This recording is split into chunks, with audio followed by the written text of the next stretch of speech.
At around 2 in the morning, of course, we were all sleeping, and all of the sudden we heard this loud bang, and then the roof just kind of flew off, and it was hanging off the building.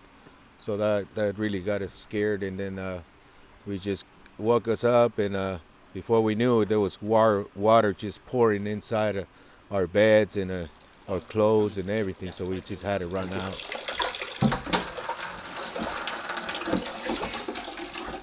Right now we're just struggling, trying to save as much as we can. We got clothes everywhere, like at least trying to save some in our cars, and we're just trying to put them anywhere we can.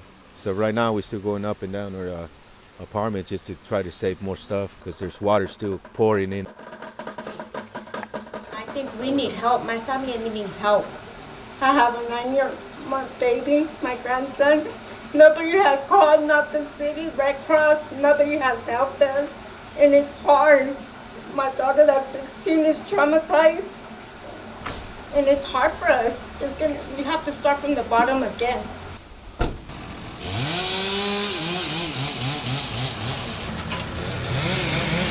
The soil basically is like a sponge, and at some point it can't hold any more water, and trees become essentially almost buoyant in the soil and very loose, and then you get the combinations of high winds, and that's when you get tree failures, meaning full trees uprooting and falling over. We are very busy. We're overworked. We're doing 24-hour work as well for some of the municipalities around the Bay Area. So our guys are tired and wet.